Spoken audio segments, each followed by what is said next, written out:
Un saludo especial en nombre de la doctora Gloria Estela López Jaramillo, presidente del Consejo Superior de la Judicatura, y de los demás magistrados que integran la corporación.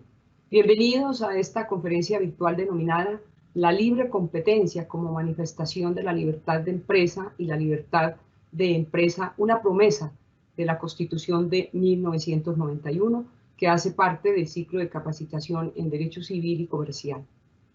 Resultado de la alianza estratégica entre el Consejo Superior de la Judicatura, a través de la Escuela Judicial Rodrigo Lara Bonilla, la Cámara de Comercio de Bogotá y la Corporación Judicial Excelencia en la Justicia, que tiene como finalidad promover reflexiones y diálogos sobre la libertad de empresa y el acceso a la justicia en Colombia, se ha diseñado este ciclo de capacitación judicial denominado Libertad de Empresa, Principios Constitucionales y Práctica. La conferencia del día de hoy se desarrollará en dos partes con dos muy importantes invitados. En la primera se abordará el tema de la libre competencia como manifestación de la libertad de empresa. Indiquemos que el artículo 333 de nuestra Constitución reconoce la libre competencia como parte del contenido esencial de la denominada Constitución Económica, además de desarrollar el núcleo esencial del derecho a la libertad de empresa, que garantiza los beneficios de la economía de mercado, que se transmitan directamente a los consumidores a través de la configuración de precios justos como resultado de un ejercicio transparente de la relación entre oferta y demanda. En tal sentido, la presente conferencia busca contribuir al entendimiento de esta característica de la Constitución Económica colombiana. En la segunda parte se disertará en torno a la libertad de empresa, una promesa de la Constitución de 1991, y para ello debe señalarse que la Constitución nuestra es reconocida como la Constitución de los derechos y las garantías, y asimismo como la Constitución de los grandes consensos. De ese modo se pretende dirigir la mirada hacia los empresarios para conocerlos de cerca, su caracterización y retos, y también, ¿por qué no?, para comprender cuál es el rol que desempeñan dentro de la sociedad. El día de hoy tenemos el honor de contar con el doctor Alejandro Linares Cantillo, abogado de la Universidad de los Andes, doctor en Derecho summa cum laude de la Universidad Externado, magíster en Derecho de la Universidad de Harvard, con posgrado en Finanzas y Tributación Internacional. Cuenta con una amplia experiencia profesional de más de 30 años en el sector público, el sector privado, la academia, columnista. Actualmente, el doctor Linares se desempeña como magistrado de la Corte Constitucional de Colombia. Asimismo, tenemos también el honor de contar hoy con el doctor Nicolás Uribe Rueda, abogado de la Universidad de los Andes, magíster en Acción Política y Participación Ciudadana en el Estado de Derecho del Colegio de Abogados de Madrid, con estudios en Política Internacional en la American University de Washington y Política Pública de la Escuela de Alto Gobierno de la Universidad de los Andes. Actualmente, el doctor Uribe, además de ser también conferencista nacional e internacional, columnista, se desempeña como presidente de la Cámara de Comercio de Bogotá. Tan pronto finalicen sus exposiciones, nuestros invitados especiales darán respuesta a alguna de las preguntas formuladas a través del chat de participación. Todas las inquietudes técnicas sobre conexión, registro y evaluación que puedan surgir durante el desarrollo de esta actividad, con mucho gusto serán atendidas por nuestro grupo de apoyo de la Escuela Judicial.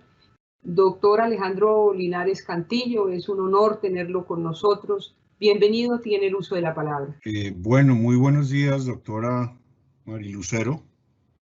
Debo felicitar esta iniciativa de la Cámara de Comercio de Bogotá, la Escuela Judicial Rodrigo Lara Bonilla y la Cámara de Comercio de Bogotá y la Corporación Excelencia en la Justicia. Creo que este ciclo de conferencias y de capacitaciones son muy importantes, no solo para el sector judicial, sino también para los empresarios y los abogados que ejercen su profesión a través del litigio. Hoy me corresponde hablar sobre la libertad de competencia como la libre competencia como una manifestación de la libertad de empresa Y yo quiero referirme a tres temas principales. Uno, ¿por qué el Estado interviene en una economía? Según Adam Smith, el Estado no debería intervenir en la economía, pero obviamente con los desarrollos de la sociedad y de la historia se ha mostrado por qué el Estado interviene en la economía. Esa es la primera parte de mi intervención. Lo segundo es cuáles son los criterios generales que ha desarrollado la Corte Constitucional frente al tema de la libertad de empresa. Y en tercer lugar, haré un repaso general de lo que constituye lo que se ha llamado la Constitución Económica, porque es muy importante ubicar la libertad de empresa dentro de la Constitución Económica para entender un poco los distintos mecanismos que tiene el Estado para intervenir, y obviamente esa intervención estatal afecta la libertad de competencia y la libertad de empresa. En primer lugar, digamos, paso a mi primer gran bloque, que tiene que ver con por qué el Estado interviene en la economía. Y uno miraría, debería pensar en que entre menos intervenga el Estado en el funcionamiento de los mercados, sería ideal. Hay quienes sostienen que el funcionamiento de los mercados requiere per se una intervención inicial porque los mercados no operan en el vacío. Entonces, los mercados de bienes y servicios, el mercado de trabajo, requieren unos mecanismos de decisión colectiva, que son los mercados, para que funcionen de manera eficiente. ¿Y qué es lo que provee el Estado en estas circunstancias? Lo primero que provee el Estado, digamos, es una serie de instituciones, leyes y reglamentaciones que son el resultado de esfuerzos, de pugnas, de negociaciones de personas, partidos políticos y en general toda clase de organizaciones que hacen que a través de las instituciones y las leyes se pongan las estructuras para que funcionen los mercados. Y eso en el contexto de la Constitución de 1991, lo que ha mostrado es que nuestra Constitución señala de manera muy clara que la actividad económica y la iniciativa privada son libres dentro de los límites del bien común. Esta es una frase que está incorporada en la Constitución misma, en el artículo 333, y que es muy importante porque parte de la base de que las empresas privadas son los actores centrales actores centrales de la economía, en tanto generan empleo, generan riqueza, producen y distribuyen bienes y servicios y adicionalmente tienen una obligación de solidaridad de pagar los impuestos que le corresponden. Más adelante vamos a mirar esas obligaciones de solidaridad, qué límites tienen dentro de la Constitución. Y el mismo artículo 333 señala que la libre competencia económica como derecho, como libertad, tiene unos límites dentro del bien común, obviamente, pero es un derecho de todos, lo cual está señalando que no solamente es un derecho individual, sino también estamos hablando de un derecho colectivo. Y lo que muestra también el artículo 333 y el siguiente, que es el 334, es que el modelo de la Constitución del 91 es un modelo de libre competencia económica, pero le deja al Estado o se reserva al Estado a través de la Constitución la libertad o la posibilidad de intervenir cuando el funcionamiento de los mercados no es el más adecuado. Muchas sentencias de la Corte han calificado nuestro modelo económico, aunque algunas señalan que el modelo económico en una constitución debería ser neutro. Algunas sentencias de la Corte califican nuestro modelo como una economía social de mercado. ¿Qué quiere? Que tiene, digamos, dos facetas. Una, es que reconoce la libertad de los individuos y las empresas a trabajar y a preferir y a producir de manera como ellas decidan, pero también una segunda faceta es una reserva del derecho a intervenir cuando no estén funcionando adecuadamente los mercados. Y señala también la jurisprudencia y la misma Constitución muestra que mercado y Estado no son términos antagónicos, sino son términos que se complementan para alcanzar los fines del Estado. ¿Cuáles son las funciones de un Estado social de derecho como el nuestro respecto de la libertad de empresa, respecto de la libertad de competencia? En otras palabras, ¿por qué el Estado interviene? El profesor Musgrave,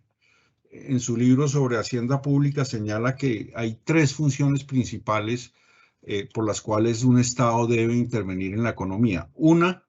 para fijar un marco legal neutral, adecuado,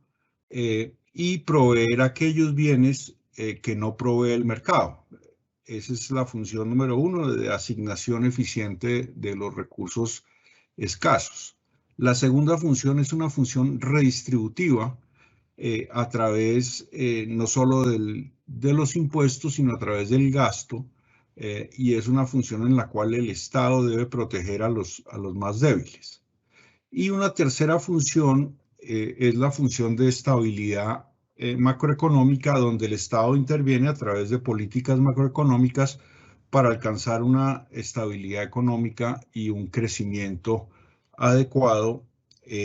Entonces, en esencia, son tres funciones: la función de asignación eficiente de los recursos, la función de distribución de los recursos en favor de los más pobres y la función de estabilidad y crecimiento. En cuanto digamos, la función de asignación eficiente de recursos, pues obviamente el Estado tiene que intervenir cuando hay fallas en los mercados. Y también tiene que intervenir para fijar un marco legal adecuado en términos de derechos tales como la libre competencia, la propiedad privada, la libertad de contratación, el régimen de sociedades y el régimen de competencia. Y adicionalmente, también el Estado tiene que proveer cierto tipo de bienes que los economistas llaman los bienes públicos puros, como son, por ejemplo, la seguridad, la justicia o la defensa. Bienes que digamos, su consumo no es rival, lo cual quiere decir que una persona puede consumir defensa al igual que otra persona puede consumir defensa. En otras palabras, la prestación de servicios de defensa nacional no es un bien que uno consuma como el pan, que se pueda dividir, sino que es un bien público que al proveerlo el Estado está generando un efecto sobre todos los residentes sin necesidad. Digamos, si yo tengo un soldado al lado de mi casa, ese soldado no solo yo consumo la defensa a través de la protección que me brinda el soldado, sino que todos los ciudadanos que están dentro del radio de acción de ese soldado también están consumiendo ese bien de defensa, y eso es lo que se llama, según los economistas, los bienes públicos puros, y eso los debe proveer necesariamente el Estado, financiados a través del sistema de impuestos. Hay otros bienes que no necesariamente son públicos, como la educación o la salud, o incluso el tema de las pensiones, en los cuales el Estado también los provee a través de distintos mecanismos. Pero, digamos, para ese tipo de bienes que el mercado no provee, los bienes que el mercado no provee, entonces el Estado debe intervenir. Eso en cuanto a la asignación eficiente. En cuanto a la protección de los desamparados, el Estado tiene una obligación de garantizar la igualdad de oportunidades a la población vulnerable, tales como niños, ancianos y discapacitados. Tiene una obligación de distribuir la riqueza y tiene una obligación de distribuir el ingreso, y a través de la política social y a través de los impuestos y la política de gasto, el Estado interviene en materia de distribución, de la función de distribución de la que hablaba el profesor Musgrave. También el Estado en este contexto, y esto está atado a varias sentencias de la Corte Constitucional, debe proveer ese mínimo vital para ciertas personas que han sido marginadas o hacen parte de la población vulnerable. En el frente de estabilización, es muy importante que el Estado intervenga a través de dos políticas macroeconómicas muy importantes y que están incorporadas en la Constitución Económica, que son la política fiscal y la política monetaria. La política fiscal básicamente son los impuestos y el gasto, y la política monetaria se ejerce a través de la banca central. Pero las funciones del Estado en este frente es obviamente estabilizar el ciclo económico, reducir la inflación y promover el crecimiento económico de la economía. A veces el Estado también ejerce esta función a través de empresas públicas, por ejemplo el caso de Ecopetrol, que es una empresa que explora y produce petróleo y gas, lo cual, digamos, sus dividendos van a la nación y hacen parte también del presupuesto público. Vistas, digamos, las razones por las cuales los economistas nos han enseñado por qué el mercado debe estar acompañado del Estado, miremos algunas normas de la Constitución de 1991 que nos hablan de la importancia de el principio de libertad y en qué casos ese principio, digamos, debe ceder ante el interés general. En primer lugar, el artículo 6º de la Constitución es muy importante al establecer, digamos, un principio de libertad, en el sentido de que los particulares pueden hacer todo lo que quieran hacer siempre y cuando no se encuentre prohibido por la ley. En otras palabras, aquí se establece un principio muy importante, y es que las libertades solo pueden ser limitadas por la ley. No puede el Ejecutivo sin ley intervenir la libertad de las personas, en particular el derecho a la libre empresa. Ese principio pro libertate, que está establecido en el artículo 6º de la Constitución, también puede verse en el artículo 16, que habla sobre el libre desarrollo de la personalidad, en el artículo 84, que señala que no se requerirán permisos adicionales a los establecidos en la ley, y el artículo 333, que habla de la libertad de empresa y la libertad de competencia. Y ese principio de reserva de ley que está establecido en el artículo 6º de la Constitución, también hay que mirarlo en el contexto de otras disposiciones de la Constitución en materia, digamos, de libertad de empresa. Por ejemplo, el 58 habla que la ley es la única autorizada para intervenir en materia de propiedad privada. En el 61, donde se señala que la ley es la que determina cómo se protege la propiedad intelectual. En el 26, que regula la libertad de profesión o oficio. En el artículo 53, que habla del Estatuto del Trabajo, también requiere, digamos, intervención legislativa. Y en el artículo 336, que habla de los monopolios como arbitrios rentísticos. De por medio, detrás de todas estas disposiciones, está un impacto importante en la separación de poderes, y es que es el legislativo a quien le corresponde, digamos, fijar los límites a la libertad de empresa y la libertad de competencia. Y si uno va al artículo 150, que se refiere a las funciones del Congreso de la República, encontrará que hay varias leyes en materia económica muy importantes. Por ejemplo, el artículo 150, ordinal 19, literal B, habla de la Ley Marco de Cambios Internacionales y Comercio Exterior. El ordinal 19C, la ley marco las leyes marco en materia de aduanas. El 19D, la regulación de la actividad financiera y el ahorro privado. El artículo 20, el ordinal 21 del artículo 150, que habla de las leyes de intervención económica, y el ordinal 23 del artículo 150 de la Carta, que habla de la intervención en los servicios públicos. Eso muestra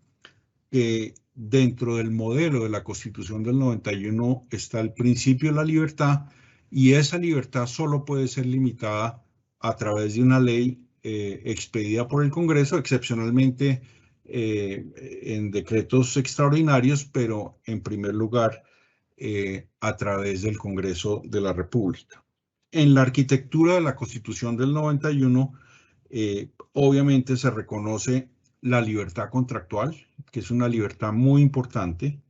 Dentro de esa libertad, el principio de la buena fe, y adicionalmente,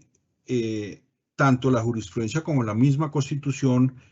hablan de lo que se conoce como los abusos en materia contractual, cuando se habla del abuso de posición dominante, que está en el artículo 333 de la Carta,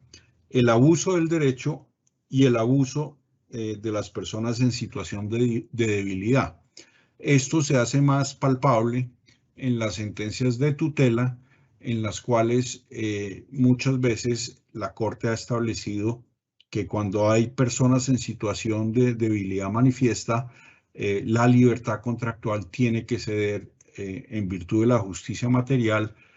tiene que ceder ante la protección de los más desamparados. En ese sentido, la Constitución es cada vez más relevante en las relaciones privadas, y esto se muestra una incidencia creciente de la jurisprudencia constitucional en las relaciones contractuales, derivado de un principio que nosotros trajimos de Alemania, y es el de la eficacia horizontal de los derechos fundamentales. Entonces, cuando se trata de, por ejemplo, servicios públicos o situaciones en las cuales un particular se encuentra en situación de debilidad manifiesta o en indefensión o en subordinación, se aplica la tesis que trae la sentencia de CU 486 del 2000 sobre que los derechos fundamentales tienen una eficacia que tiene que proteger un marco mínimo de justicia material, y en esa medida puede haber una aplicación directa de la justicia constitucional a través de las sentencias de tutela. Esto yo diría que es excepcional, pero hay varias sentencias de la Corte que muestran que el juez constitucional, aún en ausencia de ley, interviene en las relaciones privadas. ¿Qué se requiere? Que haya una situación de debilidad manifiesta, y también que se aplique lo que algunos han llamado el principio de solidaridad contractual cuando no hay igualdad entre las partes en una relación contractual. Eso a grandes rasgos, el régimen de libertad de empresa en la Constitución del 91. ¿Cuáles son los principios, digamos, cómo podría uno resumir este tema de la libertad económica frente al modelo de la Constitución del 91? Uno podría decir que hay una libertad, hay un principio general de la libertad que solo puede ser limitada a través de una ley, y que cuenta con algunas excepciones o unos límites a la libertad, como son el bien común, la función social de la empresa, el interés social, el medio ambiente y el patrimonio cultural digamos, es un resumen de muchas de las jurisprudencias de la Corte, donde muestra que hay 5 límites que expresamente limitan esa libertad económica que se refleja obviamente en una libertad de empresa y en una libertad de competencia económica. Cuando la Corte debe revisar leyes que intervienen en los mercados, en la economía, tiene que analizar, digamos, esas leyes y utiliza lo que se llaman los tests. Utiliza un test de razonabilidad y proporcionalidad. Estas posturas, digamos, estos test, sencillamente lo que buscan es establecer si el legislador actuó de manera proporcional y razonable, y en esa medida hay 3 sentencias que fijan un test respecto a las medidas de intervención económica. La última sentencia es la C-138 de 2018, en el cual la Corte dijo que había que realizar un juicio de proporcionalidad e intensidad débil cuando se trata de medidas de intervención económica. Ese, digamos, es la jurisprudencia vigente, aunque hay otras jurisprudencias que señalan que la intensidad del juicio, hay 3 tipos de intensidades, un juicio débil, un juicio intermedio, un juicio estricto, dependiendo del derecho que se esté analizando. En los casos de libertad económica, el juicio es más bien débil en la medida en que hay un amplio margen de configuración del legislador en materia de libertad económica y libertad de contratación. ¿En qué consiste el test? Pues lo que tiene que mirar es la Corte si la medida está o no prohibida por la Constitución, si persigue una finalidad legítima, si el medio, o sea, si la ley es el mecanismo más idóneo para alcanzar el fin que se propone, y en esa medida tiene que mirar si hay una proporcionalidad entre la restricción del derecho y otras digamos, medidas menos lesivas de ese derecho. Pasemos al segundo tema, que es la Constitución económica. Hay quienes señalan, y así lo ha señalado la Corte en varias sentencias, que la Constitución económica es el marco jurídico fundamental a través del cual se desarrolla la libertad de empresa. La sentencia C-592 del 12 lo calificó como el marco jurídico esencial. La sentencia C-288 del 12 señaló que eran los principios fundamentales a través de los cuales se desarrollaba la libertad de empresa, y la sentencia C-713 del 18 señaló que la Constitución económica es una especie de orden económico que debe respetar no solo el legislador, sino también los particulares. Y, digamos, hay dos aspectos fundamentales en la Constitución económica, aspectos que fueron reseñados en la sentencia C-644 del 12, y es 1, la libertad, y ahora vamos a ver en qué consiste esa libertad económica, y 2, el Estado social de derecho en sentido estricto, que es el que permite la intervención del Estado con relación a esas libertades. Entonces, los elementos comunes de la libertad económica y la libertad de mercado, en primer lugar, lo señala la Corte como la facultad que tiene toda persona de realizar actividades de carácter económico según sus preferencias o habilidades, con una finalidad muy importante y muy interesante que señala la misma jurisprudencia constitucional. La finalidad es la de crear, mantener o incrementar un patrimonio. O sea, la Constitución misma es la que nos da ese mandato de libertad, un mandato en el cual la iniciativa privada lo que busca es mantener, crear o incrementar un patrimonio que es el patrimonio de la persona que está llevando a cabo la actividad económica. Y dentro de las libertades económicas en general, hay otras libertades, digamos, que se desarrollan o se desprenden de ese principio, como son la libertad de profesión u oficio, que está en el artículo 26 de la Carta, el derecho de propiedad, la libertad de empresa, la libre competencia y últimamente se ha agregado el tema de los derechos de los consumidores como parte también de esas libertades. Se le dan ciertos derechos a los consumidores como un límite a la libertad de empresa. Respecto de la libertad de profesión o oficio, simplemente señalo que hay varias sentencias de la Corte que hablan de que esa es una libertad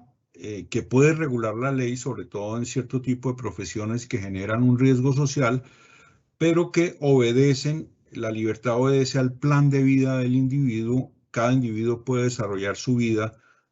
como bien quiera y por eso tiene la libertad de escoger profesión y oficio. En cuanto al derecho de propiedad, la Corte ha dicho en múltiples sentencias que es la expresión más notable de la libertad económica. En la sentencia C, por ejemplo, C864 de 2004, señaló que ese derecho de propiedad es una parte estructural, digamos, de la Constitución de 1991. En cuanto a la libre competencia, ha señalado que es no solo un derecho individual, sino un derecho colectivo. El mismo artículo 88 de la Constitución y el 333 lo traen como derecho colectivo, lo cual significa que además, digamos, de ser accionable vía acción de tutela, también puede ser accionable a través de lo que se conocen como las acciones populares, cuyo objetivo es proteger los derechos colectivos de los colombianos. En cuanto a la libre competencia, se ha señalado que es un derecho individual y colectivo que hace que la posibilidad de concurrir al mercado y la libertad de ofrecer condiciones y ventajas comerciales y la posibilidad de contratar con cualquier consumidor o usuario. Esas tres requisitos se encuentran en la sentencia C263 de 2011 y en esa medida, digamos, la Corte ha desarrollado el principio de libre competencia. Adicionalmente ha desarrollado el principio de la libertad de empresa y dentro de ese principio, digamos, hay dos facetas o dos elementos muy importantes. El primero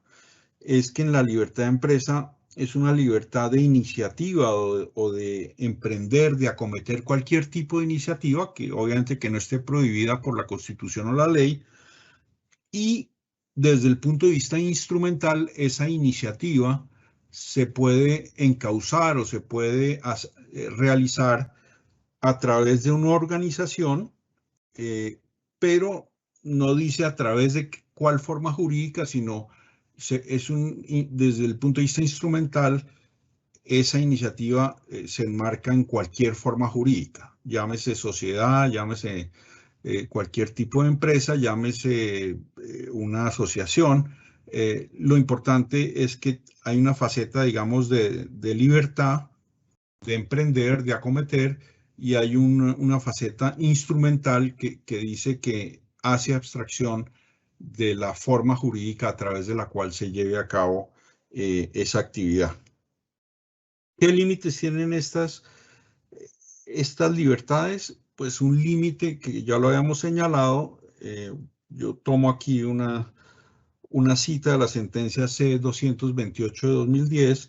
que señala que el Estado puede limitar razonable y proporcionadamente la libertad de empresa y la libre competencia. Y en ese sentido, ese es, digamos, la primera gran aspecto sustancial de la libertad de empresa, es que se se desarrolla a través de las libertades económicas, cuyo límite es la ley, una ley que sea razonable y proporcional. Pero a su turno, pues obviamente el Estado social de derecho, dentro de una economía social de mercado, puede intervenir de manera excepcional, como ya lo vimos, cuando el Estado, cuando el mercado no funciona adecuadamente. En esa medida interviene el Estado. Y digamos, aquí hay mucha jurisprudencia que ha establecido que las razones por las cuales el Estado interviene son la solidaridad, la dignidad humana y la prevalencia del interés general, que están incorporados en el artículo 1 de la Constitución Política de Colombia. Eso en cuanto a los dos aspectos sustanciales de la Constitución económica, por un lado el derecho de libertad, pero por el otro lado el derecho a intervenir en esa libertad. Veamos ahora los principios procedimentales de la Constitución económica, que son también de la sentencia C644 del 12, que son el principio democrático que se manifiesta en la reserva de ley y el principio que tiene que ver con la internacionalización de las relaciones económicas y sociales por parte del constituyente. En primer lugar, pues se ha dicho que, y ya lo hemos señalado, la única forma de intervenir en estas libertades es a través de la ley. Y eso implica que haya un respeto absoluto por la ley, así lo trae, por ejemplo, la sentencia C-197 del 12, donde se fijan las competencias de intervención económica de las autoridades. Hay una cláusula general de intervención en la economía y cuando uno va a mirar los diferentes instrumentos de intervención están la tributación, están la planeación y los presupuestos públicos, que incluye el presupuesto anual, pero también el presupuesto bienal de regalías y la ley cuatrienal que sale cada 4 años del plan de desarrollo. Está la distribución de los recursos en el ámbito territorial, o sea, cuánto del presupuesto público va a las entidades territoriales. Eso está en los artículos 365 y 366 de la Carta. Están las normas de la banca central. En el artículo 370 se señala que es a través de la ley que se fija el régimen de la banca central y se fija también el régimen constitucional de los servicios públicos en el artículo 365. Eso en cuanto al principio democrático, o sea, es la ley la que puede, digamos, intervenir dentro de la economía. Sin ley o sin norma constitucional no puede el Ejecutivo intervenir en la economía. E igualmente, dentro del tema internacional, hoy en día, a raíz de la Constitución de 1991, hay una serie de tratados que forman parte del bloque de constitucionalidad y en esa medida los derechos económicos, sociales y culturales que hacen parte del bloque de constitucionalidad y que también están incorporados en la Carta son una limitación importante al legislador, en la medida en que el legislador tiene que cumplir con esas normas establecidas en los pactos internacionales sobre derechos económicos, sociales y culturales. Aunque esos mismos pactos hablan de su desarrollo progresivo, hoy en día la Corte Constitucional ha señalado que no hay distinción entre los derechos respecto de la acción de tutela y puede haber acción de tutela en derechos económicos, sociales y culturales. El ejemplo más importante en este campo ha sido el tema del derecho a la salud, que pasó de ser un derecho social a convertirse hoy en día en un derecho fundamental que tiene una ley estatutaria que lo regula. Entonces, en el sistema de fuentes, a través de los tratados, primero hay unos tratados que son parte del bloque de constitucionalidad,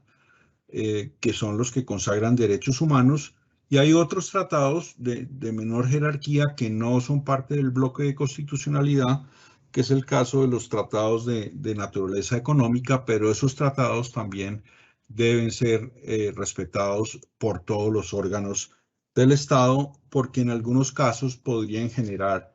una responsabilidad internacional. Frente a la libre competencia económica, yo diría que, como lo ha señalado la jurisprudencia de la Corte, en sentencias, por ejemplo, la C616 de 2001 o la C228 del 2010, ha señalado que ese es un principio estructural de la economía social de mercado que protege no solo a los particulares, sino también el interés público, que la misma Constitución es la que ha impuesto un deber al Estado de impedir que se obstruya la libre competencia económica, y obviamente es el Estado el que tiene que respetar el abuso o tiene que perseguir los abusos de posición dominante. En ese sentido, a raíz de esta sentencia se ha desarrollado todo un tema, una nueva rama del derecho que se conoce como derecho de la competencia, que incluye no solo las prácticas restrictivas del comercio o las prácticas restrictivas, digamos, lo que se llama prácticas restrictivas de los negocios, el abuso de la posición dominante y la competencia desleal. También dentro de digamos, esa nueva rama del derecho que se llama el derecho a la competencia, se incluye la protección del consumidor, que es un nuevo desarrollo muy importante, digamos, de los derechos que tienen los consumidores frente a la libertad de competencia económica. La Corte también ha dicho, y lo dijo particularmente en la sentencia C810 de 2001, que hay ciertos temas que no se someten a las dinámicas del mercado. Por ejemplo, en esta sentencia C810 del 2001 se estaba hablando del hecho que el Estado financiara un canal cultural, y lo que señaló la Corte es que cierto tipo de actividades, como las actividades culturales, que no se pueden someter a las lógicas del mercado, pueden ser, digamos, pueden estar sometidas a reglas especiales en las cuales el Estado puede decidir si beneficia cierto tipo de actividades, como es el caso de las actividades culturales, actividades que no siempre están sometidas a los azares del mercado. Yo creo que yo dejaría ahí para darle curso al doctor Nicolás Uribe, pero debo reiterar el agradecimiento a la Escuela Judicial Rodrigo Lara Bonilla, a la Cámara de Comercio de Bogotá y a la Corporación Excelencia en la Justicia por esta iniciativa, que creo que redundará en la mejor capacitación de los servidores judiciales y en general de la profesión jurídica. Muchas gracias por la invitación, doctora Mari Lucero, y yo dejaría ahí. Doctor Linares, agradecimiento especial, y vamos a aprovechar su estancia en esta conferencia para ir al fragmento de preguntas. Doctor Linares, ¿debe el Estado intervenir en la economía? Mi respuesta definitiva es sí, porque los mercados no funcionan de manera perfecta, pero esa intervención del Estado en la economía debe hacerse de manera excepcional y debe hacerse a través de leyes, y no puede, digamos, el Ejecutivo intervenir sin tener una autorización legal por parte del Congreso de la República. Doctor Linares, ¿en dónde están definidas las reglas del juego económico? Las reglas del juego económico están definidas en lo que ha llamado la jurisprudencia constitucional la Constitución económica. esa constitución económica no es una sola parte de la constitución, sino que tiene aspectos orgánicos en toda la parte de hacienda pública, donde se habla del Banco Central, de la política fiscal y monetaria, pero también en la parte de valores y derechos de la Constitución hay unas normas muy importantes sobre el principio de libertad y los distintos tipos de libertades económicas que se relacionan con el principio pro libertate, libertad de empresa, libertad de escoger profesión y oficio, libertad de competencia económica, etcétera. Doctor Alejandro, ¿cuáles son los principales mecanismos de intervención del Estado en la economía?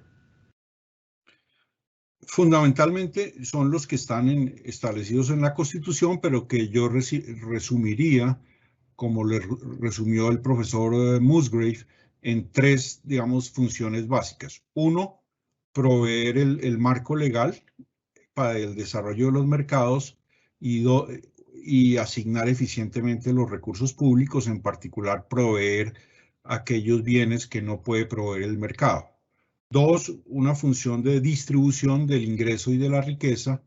Y tres, una función de estabilización y crecimiento a través de las herramientas macroeconómicas que establece la misma Constitución. La última pregunta, doctor Linares. ¿Cuál es el rol de los jueces constitucionales respecto de la libertad de empresa? Difícil pregunta, doctora Marilucero. Yo diría que el rol del juez constitucional es excepcionalmente intervenir en las relaciones privadas cuando una de las partes está en situación de debilidad manifiesta. Esto se puede hacer a través de la acción de tutela. Por regla general, solo debe intervenir el legislador, pero en situaciones de vulnerabilidad o situaciones de debilidad manifiesta de una de las partes en una relación contractual, excepcionalmente debe intervenir el juez de tutela. Nuestro agradecimiento especial al doctor Alejandro Linares Cantillo por su clara, precisa y ponderada explicación sobre la libertad de empresa en nuestro país, afectaciones y límites dentro de la libre competencia económica y de mercados, a la luz de la Constitución Económica de 1991, como muy claramente lo explicó, la ley y la jurisprudencia. También el aporte significativo que ha venido realizando la Corte Constitucional en esta temática tan importante para el adecuado funcionamiento del derecho de la libertad de empresa y de competencia. Muchísimas gracias de nuevo, doctor Linares, y esperamos que esta sea la primera de muchas conferencias y el aporte que usted hace de su amplio conocimiento en estas temáticas y en el desarrollo jurisprudencial que ha venido haciendo nuestra Corte Constitucional en esta y otras materias importantes para garantizar el Estado social de derecho. Muchas gracias. Muchas gracias, doctora. Seguidamente invitamos al doctor Nicolás Uribe Rueda para que haga su presentación. Es un gusto tenerlo con nosotros, doctor Uribe. Tiene usted el uso de la palabra. Doctora Marilucero, muchas gracias a usted por la invitación. Muy interesante la disertación del doctor Linares. La verdad ha sido muy importante para nosotros. Y un saludo especial, por supuesto, a la doctora Gloria Estela López, presidenta de la Judicatura, y a la Corporación Excelencia para la Justicia, que ha venido también promoviendo este espacio de encuentro. Yo tengo una presentación que voy a compartir con ustedes. La verdad, espero ser breve alrededor de lo que voy a compartir, en el propósito de dar tal vez una perspectiva desde el sector empresarial respecto de lo que significa el empresario, en dónde estamos y en dónde vemos nosotros que es importante profundizar, dada, por supuesto, la creciente intervención en todos los niveles de la rama judicial en el desarrollo de nuestros esquemas de convivencia en Colombia. Y creo que eso es lo que hoy refleja la importancia de esta conversación alrededor de la libertad de empresa, de la Constitución Económica y pues de los postulados y artículos y jurisprudencia que ha mencionado el doctor Linares, que encontramos de gran interés desde la Cámara de Comercio de Bogotá. Les voy a compartir la presentación y simplemente, bueno, entonces mil gracias de veras a todos ustedes y a los asistentes, por supuesto, servidores públicos de la rama judicial, un saludo muy especial. Lo primero que yo quisiera compartir con todos ustedes, y voy a tratar de hablar un poco rápido con algunas informaciones, es dar una información alrededor de la naturaleza y de la configuración empresarial en nuestra región. La Cámara de Comercio de Bogotá, para la información de todos, tiene jurisdicción en Bogotá y 59 municipios de Cundinamarca. En nuestra sede que agrupa esos municipios y la ciudad, tenemos cerca de 13 lugares, 13 sedes para atender a los empresarios, y representamos una jurisdicción en donde se concentra tal vez el 30% de las empresas legalmente constituidas en nuestro país. Las cifras que ustedes van a ver ahora probablemente tienen algún desfase respecto de la descripción y la caracterización general de nuestro país, pero esto casi que podría calcarse respecto de lo que sucede a nivel nacional. Y esto es importante porque nos va a permitir desagregar y comprender en el fondo de qué se trata la libertad de empresa en lo concreto, es decir, cómo esto hoy lo vemos en la actividad económica de nuestro país y de nuestra región. Evidentemente, pues hemos tenido una dificultad enorme con ocasión de la pandemia respecto del año pasado, el 2020, respecto del 2019. Lamentablemente en nuestra región se perdieron cerca de 55.000 empresas, y este 2021 respecto del 2019 todavía tenemos un rezago de un 6%. La idea es que para el año 2021 podamos terminar con cerca de 450.000 unidades productivas que tienen la caracterización que voy a compartir con ustedes en lo sucesivo. Lo primero, y es muy importante mencionarlo, es hablar del tamaño de las empresas activas en nuestro país.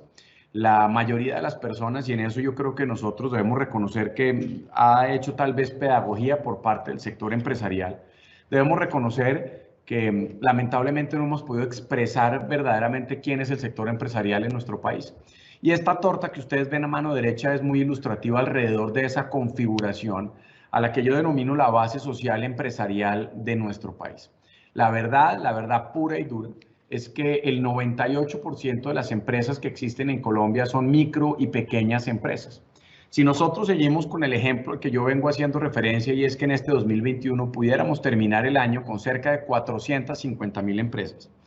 eso significaría que solamente 3.000 de ellas son grandes empresas, 10.000 pueden ser medianas, cerca de 22.000 podrían ser chiquitas, y la gran mayoría, 415.000 empresas, de las 450.000 con las que quisiéramos terminar este 2021, son micro y pequeñas empresas. Esas micro y pequeñas empresas son básicamente empresas que han fundado personas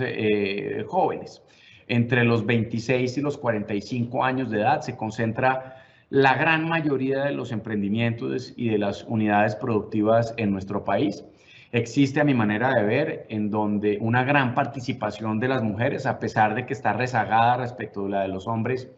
pues existen y encontramos mayores brechas en otros escenarios que en el del liderazgo empresarial de la mujer, y eso nos debe hacer, por supuesto, sentir bien,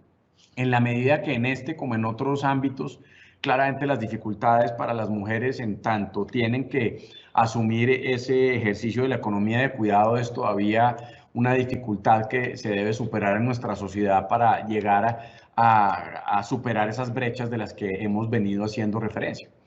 La mayoría de las empresas en nuestra región y en nuestro país son empresas familiares, es decir, estamos hablando de empresas en donde una persona le da empleo a su papá, a sus hermanos, a sus primos, cuñados y demás, y la gran mayoría tienen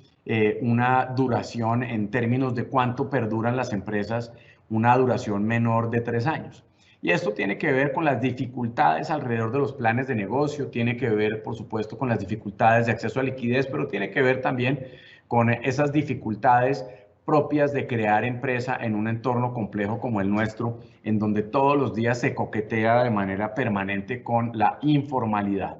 Y la mayoría de las empresas, por supuesto que tampoco tienen la capacidad de generar muchos empleos. Es decir, el 97% de ellas ni siquiera pueden llegar a los 10 empleados. Y el capital que nosotros tenemos descrito en nuestros registros, de acuerdo a lo que reportan los propios empresarios, implican que cerca del 78% tienen un capital inferior a los 10 millones de pesos. Es decir, nuestra base social empresarial es una base social precaria, de niveles de desarrollo empresarial bastante limitados, en donde incluso el ejercicio de la formalidad se restringe y limita puntualmente, por ejemplo, al tema de la matrícula mercantil, pero de ahí para adelante lamentablemente no tiene desarrollo. Y eso implica, por ejemplo, no tener desarrollo en la contratación formal de empleos, o implica no tener desarrollo, por ejemplo, en el cumplimiento de otro tipo de requisitos como aquellos que hacen referencia, por ejemplo, a los temas de salubridad o sanidad expedidos por secretarías de ambiente, o incluso con los temas tributarios en el orden municipal o distrital. La mayoría de las empresas se dedican a 3 temas y casi que el 80% de ellas están entre servicio y comercio, es un porcentaje relativamente menor a los temas de industria, y agropecuario en un 5-6% de acuerdo con la zona, en el entendido, como ya les dije, que en la Cámara de Comercio de Bogotá tenemos información sobre 59 de 116 municipios de Cundinamarca. Y claramente las empresas, por su propia naturaleza, por sus costos, por su nivel de desarrollo, son principalmente empresas constituidas por personas naturales, en un 55%. Este porcentaje era evidentemente mucho mayor hasta hace un año antes de la pandemia, porque pues tenemos que reportar que claramente la gran mayoría de las empresas que han perecido con ocasión de la pandemia tienen que ver con empresas del orden de empresas micro y por supuesto de personas naturales. Hoy en día, y esto vale la pena reiterarlo hasta la saciedad en todos los escenarios, ser empresario en Colombia es muy complicado. No solamente por un nivel de carga tributaria, sino por las dificultades propias de lo que significa crear empresa. Hoy Colombia tiene mucho que crecer, por ejemplo, en el ranking mundial del Doing Business del año pasado para la facilidad de hacer negocios. Estamos de número 67. Y a pesar de esfuerzos que hemos hecho, entre otras cosas, en la Cámara de Comercio de Bogotá, en esta ciudad, y que estamos hoy trasladando a muchos municipios de Cundinamarca, todavía es muy complicado desde el punto de vista de tramitología poder crear una empresa y ponerla en marcha. Estamos hablando que aquí nosotros, por ejemplo, podemos crear una empresa en 4 horas, pero una vez salen de aquí tienen que irse casi que a participar o a buscar la autorización legal para funcionar en otras 6 diferentes entidades en un plazo que puede terminar durando algo así como 10 días. Y muchos formularios de las mismas empresas, la misma información, termina replicándose hasta la saciedad. Y para el empresario, obviamente, crear valor significa ahorrar tiempo y esfuerzo. Y esto, lamentablemente, dilapida tiempo y esfuerzo empresarial que debería estar orientado a la innovación, a la creación de oportunidades, a la generación de ingresos y demás. Así es que, desde muchas perspectivas, la creación de empresa hoy en Colombia es una apuesta arriesgada, difícil. Y claramente, antes de la pandemia, si bien era así, luego de la pandemia es aún mucho más difícil. En escenarios, por ejemplo, que hemos visitado durante este periodo y particularmente para el caso en Bogotá del Gran San, en San Victorino hemos visto cómo existe una involución sistemática del proceso de creación de empresa y formalización, en donde hasta hace un año la gente hacía un esfuerzo por salir de la calle, a meterse a los centros comerciales, en los pasillos, y de ahí finalmente a los locales en un proceso de formalización, de generación de ingresos. La pandemia está casi que devolviendo a las personas de los locales otra vez a la calle porque no tienen la capacidad de cumplir con los requisitos y no tienen la capacidad a partir de sus ingresos para poder cumplir con los costos de la formalidad. Y eso tiene que ver con, por supuesto, la carga tributaria, que en nuestro caso en Colombia no solamente es bastante alta, sino que particularmente este debate se ha concentrado en las grandes empresas. Y evidentemente es importante mencionar que las grandes empresas producen una enorme bienestar en términos, por ejemplo, de tributación. Estamos hablando de que cerca de 3.000 empresas en nuestro país tributan el 75% de los ingresos del Estado colombiano y generan cerca del 45% de los empleos formales. Pero claramente Eso a nivel de la geografía, como podríamos decirlo, de la caracterización empresarial que he descrito más temprano, pues es verdaderamente complejo. En donde nosotros lo que vemos es que la caracterización y la naturaleza de nuestras empresas es de un nivel de desarrollo empresarial que su contabilidad, decimos nosotros, está dada, por ejemplo, por la capacidad de tener sus números en lápiz en la oreja y una libreta. Estamos hablando de que las IAs, como les digo yo, y que no hace referencia a Procuraduría, Fiscalía y Contraloría, sino a la panadería, a la ferretería, a la peluquería, pues tienen dificultades reales para evolucionar en el esquema de lo que significa ser empresario formal, en lo que significa afiliar a los empleados a la seguridad social y con ello pues crear una espiral de externalidades positivas que nos ayudan no solamente a sostener las finanzas públicas, a participar en las cargas del Estado, a redistribuir los ingresos en los términos que mencionaba ahora más temprano el doctor Linares, sino también a desestimular la idea de que la informalidad es más rentable y más fácil. Y ciertamente en esa tensión permanente entre la manera en que se ha tratado en algunas ocasiones la informalidad, termina no fomentando el espiral de la formalidad que genera esas externalidades positivas, sino fomentando la informalidad como alternativa principal para el funcionamiento de las empresas. Y esto lo vemos con toda claridad, por ejemplo, cuando el DANE afirma que existen cerca de 5.600.000 micronegocios, de los cuales el 82% no tienen ni el menor nivel de desarrollo empresarial que es la matrícula mercantil y por supuesto de ahí para adelante absolutamente nada. Son unidades productivas que por supuesto en su naturaleza sirven para generar los ingresos probablemente de una o de varias familias por cada unidad de micronegocio, pero que al mismo tiempo no ofrecen ninguna garantía en términos de derechos laborales, por supuesto que no contribuyen con las cargas públicas, por supuesto que no participan de la economía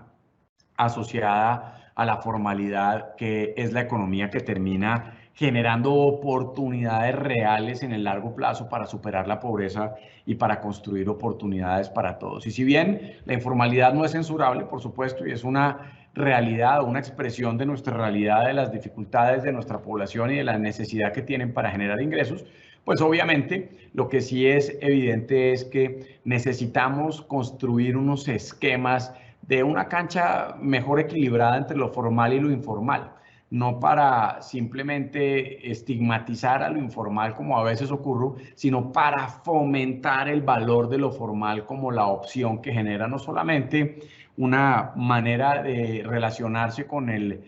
mundo del comercio, con el mundo de la economía, con el mundo de la generación de ingresos rápidamente, sino también con la sostenibilidad de esos emprendimientos que claramente en la medida que son formales tienen mayores probabilidades de crecer, de sobrevivir en el tiempo y de subsistir en una crisis como la que estamos ahora atravesando. Nada más para darles este dato, cerca del 2.3% de los ingresos brutos de un negocio formal terminan invirtiéndose en el esfuerzo de lo que significa cumplir con las normas tributarias en temas, por ejemplo, de contabilidades, rendiciones de cuentas, informes y declaraciones. Impuestos que simplifiquen, que unan otros impuestos, que bajen las tarifas y que ayuden, por supuesto, a que las IAs de las que hice referencia más temprano puedan, por ejemplo, simplificar y ayudar a que sin la ayuda de un tercero que cueste y que se convierte en costo para la empresa, pues puedan ser formales, serían de una utilidad extraordinaria para empujar tanta informalidad hacia un esquema más formal que genere esas externalidades positivas que implica la formalidad en condiciones de nuestra economía. Obviamente, y ya había hecho alguna referencia a esto, la estructura tributaria hoy está sobrecargada desde el punto de vista empresarial. Estamos hablando que si uno compara lo que está pasando en Latinoamérica y el Caribe, países emergentes y la OCDE, pues Colombia tiene la carga tributaria para personas jurídicas más alta entre los países comparados y es exactamente en una proporción contraria a lo que sucede en otros escenarios. Esto implica, por supuesto, una serie de factores que inciden en la configuración empresarial, en los costos de montar empresa y claramente pues se trasladan en las posibilidades que tenemos para sobrevivir sobre la base de la ausencia de suficientes empresas que sean capaces de tributar, de crear empleos, y de construir oportunidades para los consumidores. La recuperación de la economía y un poco ya viniéndonos a lo local y a lo que significa Bogotá región para nosotros, creemos que depende de Colombia de lo que le pase a Bogotá, porque no solamente tenemos el 30% de las empresas de nuestro país, sino que entre Cundinamarca y Bogotá aquí está concentrado el 27% del producto, perdón, el 32% del Producto Interno Bruto. 7 Cundinamarca y 26 la ciudad de Bogotá. Y por esa razón, el esfuerzo para construir una base empresarial amplia que perdure, que se mantenga en el tiempo, que mantenga empleos y que construya oportunidades es indispensable para poder superar las dificultades de la pandemia, algunas de las cuales les voy a compartir en lo sucesivo. Obviamente estas cifras ustedes las conocen mejor que yo y simplemente quiero traerlas como contexto general para algunos elementos que vamos a revisar más adelante y que tiene que ver con lo que ha sucedido en nuestra región con ocasión de la pandemia desde el punto de vista económico y las dificultades que son obvias hoy, porque a veces pareciera que no fuera creíble o que no fuera aceptado que el desarrollo del sector privado empresarial es responsable de la creación de alternativas y de empleo. Pues bien, después de un año y unos meses de esta pandemia tan dura por las que han atravesado los ciudadanos, las personas que han tenido dificultades en sus familias, los empleos que se han perdido y demás, pues es evidente que esto ha pegado de manera principalísima también a las empresas y que habiéndole pegado a las empresas, esto automáticamente se traduce en ausencia de ingresos y empleos para las personas. Luego, la manera en que nosotros observamos la posibilidad de salir adelante es acompañando y trabajando a las empresas para que puedan funcionar, para que puedan operar, de modo tal que de su mano, de su creatividad, de su innovación, de su resiliencia, podamos recuperar los empleos y los ingresos de miles de familias. Ustedes lo vieron bien, el mes de abril, por supuesto, el trimestre número 2 del año pasado fue una tragedia con unos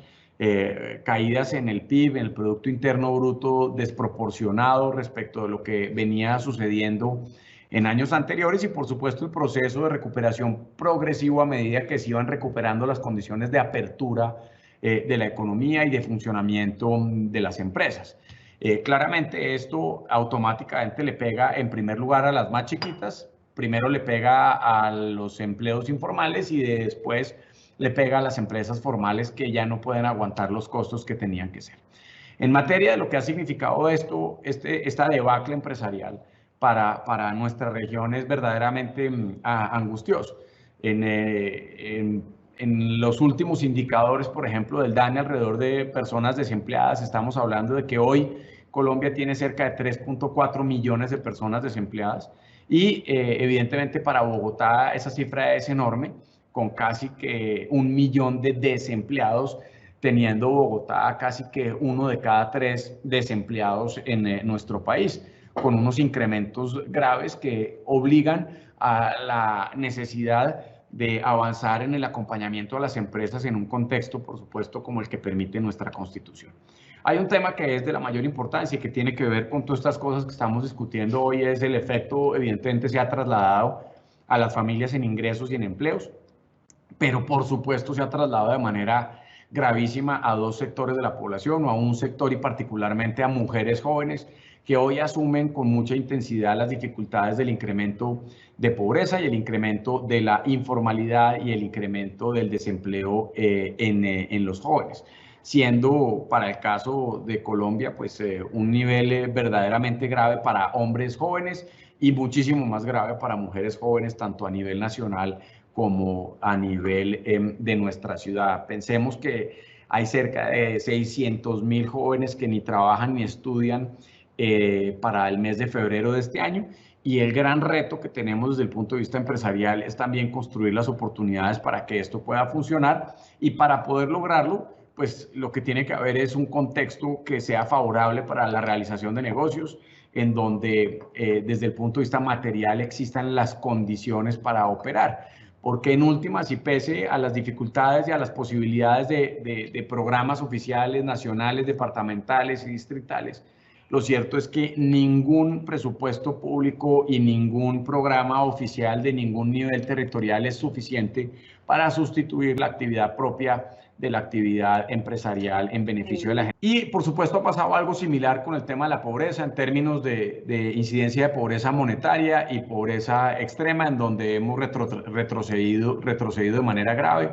en el último año y medio. Estamos hablando de que son cerca de 3 millones adicionales de nuevos pobres y un efecto verdaderamente grave en términos de pobres extremos para nuestra ciudad y para nuestro país, tanto para Bogotá como para Cundinamarca. Así es que esas cifras y esa dificultad y esa relación de causa-efecto entre la afectación empresarial con ocasión de la pandemia y la posibilidad de construir y de realzar lo que significan los derechos y libertades de las personas va directamente relacionado con la capacidad que tengamos de acompañar y sacar adelante al sector privado como un gran generador de valor. Yo no quiero detenerme en algunas de estas cifras, pero es importante. Esta es una encuesta que venimos haciendo desde el mes de octubre de monitoreo del proceso de reactivación y obviamente las dificultades asociadas a la pandemia, las restricciones propias de la operación de las empresas con ocasión de la misma, aforos, picos y cédulas, lo que significaron las cuarentenas generales, las cuarentenas por UPZ, las cuarentenas de cualquier naturaleza y por supuesto luego las dificultades propias de la inmovilidad con ocasión del paro, pues ha tenido un efecto importante en la posibilidad de que las empresas operen a capacidad y la operación con bajos niveles de capacidad de las empresas, pues tiene que ver directamente con la capacidad de generar ingresos para ellas y cumplir con sus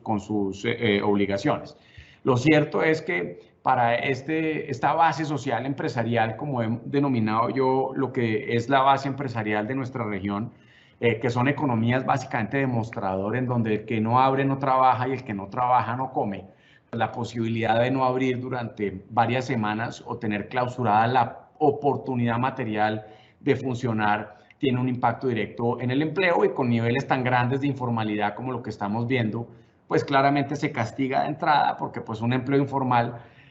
pues es fácilmente recortable, lamentablemente, y el ingreso de esa familia que tiene un empleo informal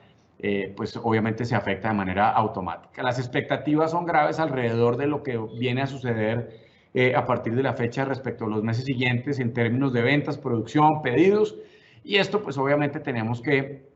buscar la forma de reactivarlo sobre la base del cuidado a la salud para que cesen las restricciones y se pueda operar en condiciones de normalidad y de esta manera enganchar la población que ha perdido sus ingresos y su empleo con ocasión de la pandemia. Ahora bien, y esta tal vez es una perspectiva que nosotros tenemos alrededor de lo que significa la Constitución para los empresarios en los términos de la realidad que les he transmitido en estas primeras diapositivas. Y es que la empresa es para nosotros base del desarrollo, que por supuesto tiene una función social y que claramente tiene unas obligaciones implícitas a su ejercicio. Y de alguna manera los empresarios no solamente son sujetos de derechos y obligaciones, sino también son grandes promotores de derecho. Y por esa razón nosotros compartimos las apreciaciones del doctor Linares alrededor del potencial que tiene la empresa para construir derechos para los demás. Y tiene la potencialidad de hacerlo porque las empresas son fuente de bienestar para los empleados, contribuyen a las finanzas públicas, como ya lo dijimos, participan, por supuesto, de la financiación de los sistemas de seguridad social y crean empleo. El 95% de los empleos que se generan en nuestro país provienen de lo que significa la actividad empresarial y su funcionamiento, por supuesto, o su no funcionamiento tiene efectos en todos y en cada uno de estos escenarios. Así que en el marco de las restricciones y la jurisprudencia, en el marco de la función social, en el marco, por supuesto, del ejercicio de los derechos y obligaciones que competen a los empresarios, ciertamente hoy nosotros encontramos que el valor del sector empresarial es fundamental para poder recuperar ingresos y empleos de miles y de millones de colombianos. Y la verdad es que en un escenario como en el que estamos ahora, en donde vemos con mucha preocupación el incremento de la pobreza que casi que nos ha retrotraído a hace 15 años de lo que estaba sucediendo en Colombia, en donde vemos unos indicadores de desempleo, de pobreza como los que acabamos de compartir, en donde vemos el efecto en grupos que tienen una vulnerabilidad específica, como los jóvenes en particular. A nosotros no nos cabe duda que hoy la empresa casi que requiere un ejercicio de protección constitucional especial en los términos también que mencionaba el doctor Linares. En primer lugar, porque ahí existe en diversos artículos y en un desarrollo importante desde el punto de vista constitucional el ejercicio de la libertad de empresa, que tiene conexidad con un enorme número de derechos asociados, por ejemplo, a la libre desarrollo de la personalidad y demás. Aquí nosotros encontramos, por ejemplo, que tenemos emprendedores en la Cámara de Comercio que nosotros atendemos con la idea de ser emprendedores por vocación, porque eso es lo que quieren hacer. Y los acompañamos en ese proceso de construir su empresa, de desarrollar su plan de negocio y demás, pero también encontramos que tiene relación, por ejemplo, con el mínimo vital, en la medida en que acompañamos empresarios que llegan y tocan las puertas de la Cámara de Comercio de Bogotá o de cualquier otra en el resto del país, y que tiene que ver con la idea de que crear empresa o un negocio es la alternativa que tienen ante la pérdida del empleo. Y por eso la empresa es en últimas un instrumento al servicio de la realización de los fines de la constitución política y por supuesto de una sociedad democrática como las nuestras. Y a veces, por supuesto, hay que despejar de cargas desequilibradas que las empresas están asumiendo y que impiden que tengan el desarrollo que requieren para poder cumplir con estos estándares de funcionamiento que serían muy importantes para garantizar una mayor agilidad en la recuperación empresarial y en la recuperación de empleos e ingresos de nuestro país. Y por eso yo creo que desde hace un tiempo para acá nosotros venimos impulsando desde la Cámara de Comercio alrededor precisamente de este concepto constitucional la idea de que las empresas son los mayores generadores de equidad y valor de una sociedad, en el sentido de diversas posibilidades. Hoy, por ejemplo, con esta estrechez fiscal y con esta dificultad, los elementos asociados, por ejemplo, a intervención empresarial en materia de cuidado del cambio climático es la que nos va a permitir a nosotros avanzar por la ruta de la transformación energética. En la medida en que las empresas asuman los temas de valor compartido, sostenibilidad, capitalismo consciente, pues es muy importante. Y nosotros estamos en la idea de que si bien las empresas son fundamentales y un enorme generador de equidad en nuestra sociedad, las empresas también tienen que entender, y esto lo hemos venido también repitiendo hasta la saciedad, que la sociedad espera más de las empresas que lo que se esperaba en el pasado. Y no basta simplemente generar empleos, y no basta simplemente pagar impuestos, sino se tiene que ser un actor verdaderamente activo en la transformación de nuestra sociedad. Por ejemplo, a través del impulso de enfoque de derechos humanos que las propias empresas tienen que respetar y tienen que promover. Tiene que ver, por ejemplo, con la apropiación de esquemas de sociedades BIC o empresas B o capital consciente y demás, en donde el capitalismo consciente lo que hace es premiar a las empresas que no solamente dan utilidad, que por supuesto es parte de su naturaleza, sino que también incorporan en su ADN corporativo y en su rol de ciudadanos corporativos, por decirlo de alguna manera, la idea de que no basta generar utilidades, sino que también es verdaderamente importante tratar el medio ambiente, trabajar en el cierre de brechas, apostar a la transformación energética, cuidar los recursos y comportarse bien con el medio ambiente y, por supuesto, trabajar de la mano con el Estado en una serie de alianzas público-privadas, por ejemplo, para promover la cultura de la legalidad, la transparencia y la lucha contra la corrupción. En temas, por ejemplo, de equidad de género, que lo mencionábamos ahora de una manera tan explícita y tan dolorosa como el porcentaje de jóvenes mujeres que hoy no tienen ni trabajo ni estudio, pues la verdad es que la promoción de una agenda de cierre de brechas que tenga efecto real en la economía y que le permita a muchas mujeres acceder a trabajo solamente va a ser posible en la medida en que las empresas lo impulsen. Luego, si hay transformaciones sociales que vale la pena apoyar sobre la base del valor que generan las empresas a la sociedad tiene que ver, por ejemplo, con el tema de equidad de género, el tema de diversidad e inclusión, los temas de medio ambiente y demás a través del apoyo y lo que significan las empresas. Lo vimos, como decía hace un momento, con ocasión de la pandemia, y es que el efecto nefasto el efecto nefasto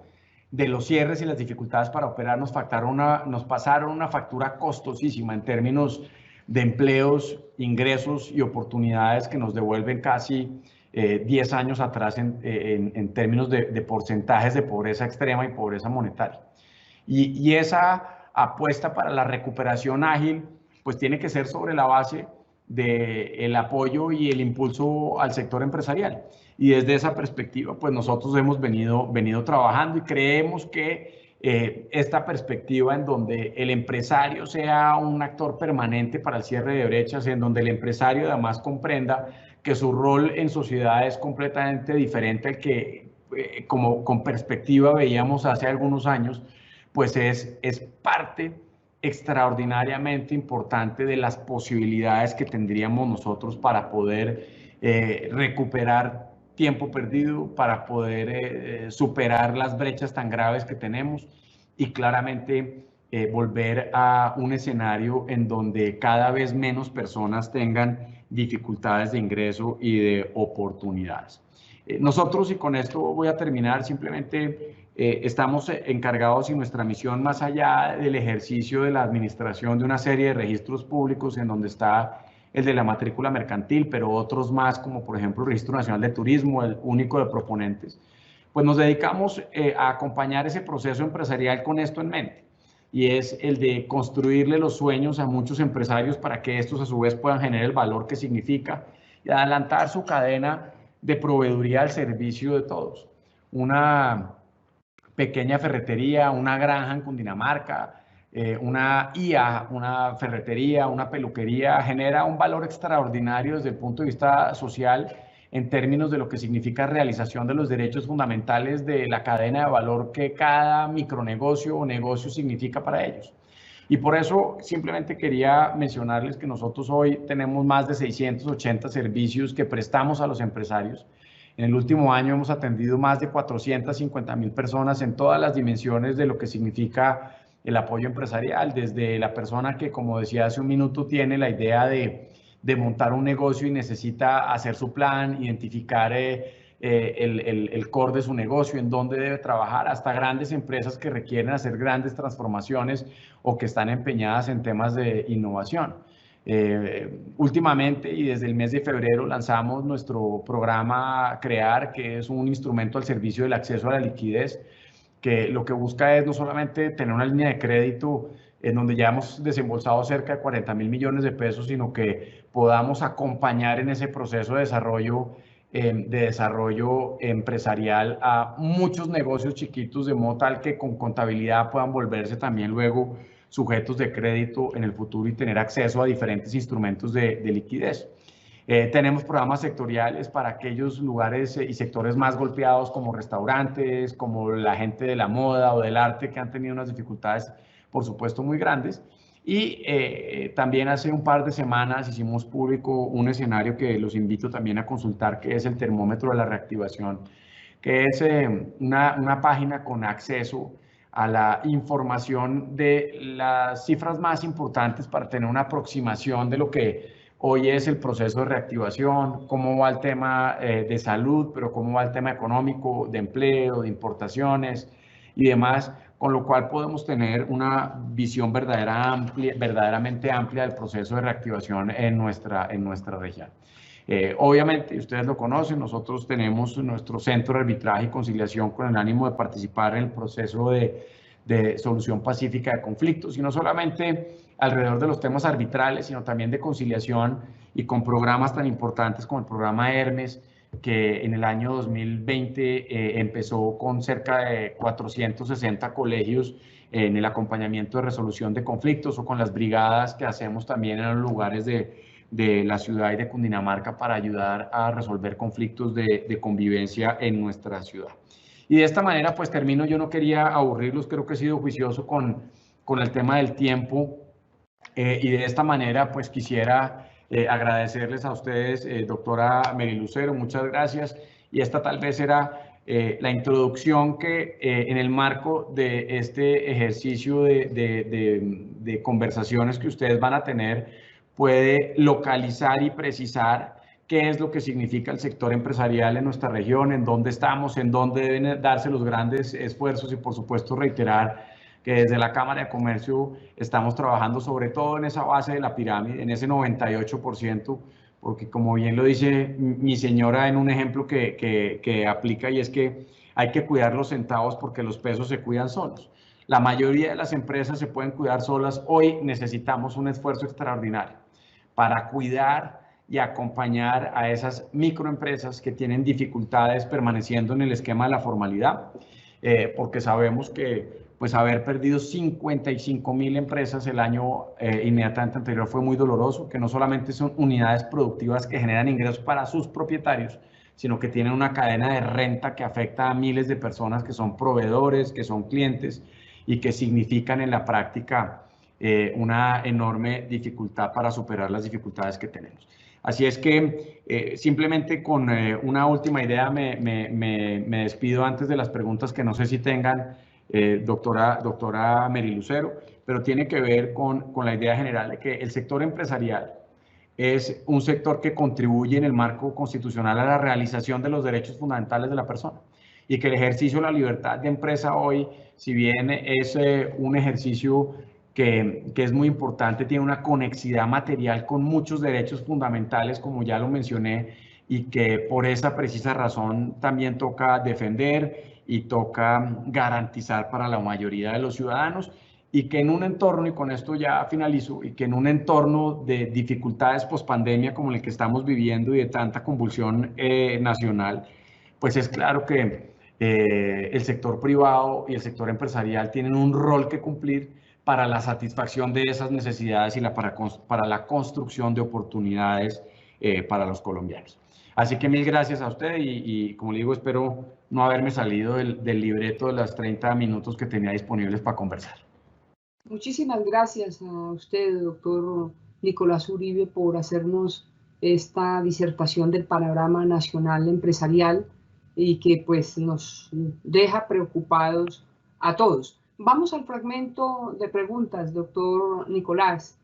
¿Cómo ha estado apoyando la Cámara de Comercio de Bogotá la reactivación económica de las empresas de la región? Pues a ver, nosotros tenemos, como lo decía hace un segundo, una gran cantidad de programas que nos permiten trabajar en ellos. Y hemos tratado, pues no solamente de seguir acompañando, sino de digitalizar todos los esfuerzos al servicio de los empresarios. Hoy casi que todo lo que hacemos está a través de servicios telefónicos o a servicios digitales. 54.000, por ejemplo, consultorías individuales, y vale la pena mencionar todo gratuito, de apoyo y acompañamiento a los empresarios. Cursos que van desde la necesidad de comprender al cliente digital, que es lo que se impone en una economía de bajo contacto, que necesitan esa reconversión tecnológica para poder prestarle servicios, hasta la idea, por ejemplo, de trabajar con clústeres empresariales, es decir, con empresas de los mismos sectores para poder derrumbar barreras para su desarrollo, para poder permitirles trabajar de la mano. Luego, nosotros, y lo digo sin vergüenza porque sabemos que ahí tenemos un gran reto por delante, nosotros nos encontramos con dos tipos de empresarios en nuestra región y en nuestra jurisdicción. Aquellos que dicen que la Cámara de Comercio no les sirve, y aquellos que, gracias a que han pasado por la Cámara de Comercio, reconocen que la Cámara de Comercio les ha ayudado a transformar su negocio y hoy han disfrutado y siguen disfrutando de las oportunidades que la Cámara ha abierto para ellos. Entonces nosotros seguimos en la idea de acompañar a esos segundos, pero de ampliar la base de aquellos que no nos conocen, que no saben qué hacemos, para que apenas nos conozcan se den cuenta que nosotros tenemos unos servicios de primerísima calidad, con unos consultores extraordinarios, y que a partir de ese acompañamiento puedan cumplir con su sueño empresarial, generar valor y desarrollar ingresos y empleos para nuestra comunidad. Pero muchos temas, muchos programas, doctora Mary Lucero, y creo que eso es importante también mencionarlo, porque hace parte de lo que queremos hacer, y es que la Cámara de Comercio se convierta en un instrumento al servicio de esas necesidades de los empresarios, y que seamos nosotros, ojalá, un socio clave para que puedan salir adelante en esta coyuntura. Muy bien, doctor Uribe. ¿Cuáles son los principales retos legales y operativos que tienen los empresarios para realizar su actividad económica? Pues a ver, yo creo que son muchos y de diversa naturaleza. Y hay uno tal vez que a mí me parece muy importante, y digo que ahí tenemos los empresarios y organizaciones como la que yo presido una responsabilidad importante también. Y es que existe la idea equivocada de que los empresarios son en su mayoría grandes empresarios y ricos empresarios. Y desde esa perspectiva, por ejemplo, cuando se establecen cargas para los empresarios, se asume que tienen recursos ilimitados para cumplir con esas cargas. Habrá que ver, por ejemplo, cantidades de regulaciones de todos los niveles que desde el punto de vista municipal, departamental, distrital y nacional surgen a cada instante para que los empresarios cumplan, y que no pueden cumplir porque no tienen el desarrollo o porque no tienen cómo pagar quien les acompañe en ese proceso. Luego, yo creo que un esfuerzo que nosotros deberíamos hacer desde todos los escenarios es trabajar en un esquema de simplificación de la vida empresarial, de modo tal que más empresas puedan formalizarse a más bajo costo con mejores impactos, y a partir de ahí tener una actividad económica que derrame su bienestar y su generación de valor a través de sus cadenas de renta al servicio de todos los ciudadanos. Muy bien, doctor Uribe, ¿por qué considera la Cámara de Comercio de Bogotá, como representante de las empresas de la región, que debe generarse una especial protección constitucional para estas a partir de los postulados de la libre empresa, precisamente desarrollados en el artículo 333 superior, como lo explicaba muy bien el magistrado Linares? Sí, y la verdad es una tesis seguramente un tanto arriesgada, que valdría en los propios términos del doctor Linares y de la jurisprudencia de la Corte Constitucional, tamizar a través de uno de estos famosos tests de razonabilidad a partir de los cuales se ha identificado quiénes son poblaciones en estados de vulnerabilidad específica.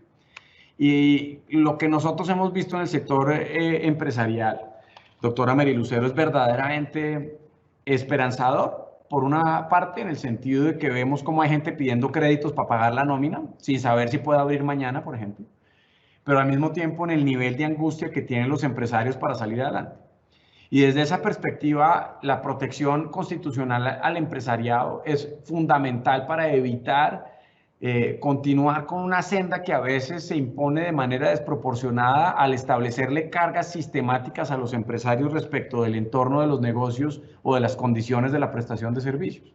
Y hoy en día deberíamos pensar que si queremos recuperar empresas o empleos e ingresos de los ciudadanos, pues necesitamos promover el sector empresarial. Y necesitamos promoverlo con vigor, y necesitamos una protección constitucional que le permita operar, y que le permita operar de manera permanente, porque lo hemos dicho casi que desde el día 1 de la pandemia, y es que las empresas pues no son como acordeones que abren y cierran, sino tienen procesos productivos. Una planta que apaga es muy difícil que vuelva a prender. Una persona que compra insumos para vender un fin de semana, pues es complicado que los compre de un día para otro, o que tenga los recursos para hacerlo. Una persona que contrata a un empleado, pues tiene que cumplir con la seguridad social y con los costos asociados al mismo, o que paga un alquiler durante un mes y que no puede utilizarlo durante 20 o 25 días, y que en 5 días, pues evidentemente no puede cubrir los costos que eso significa, pues es claramente la garantía de la quiebra anunciada. Y esto nos pasa factura a todos. Luego, si uno asume, como en otras ocasiones, que la protección constitucional en el pasado ha permitido un ejercicio especial de atención a determinados grupos en estado de vulnerabilidad,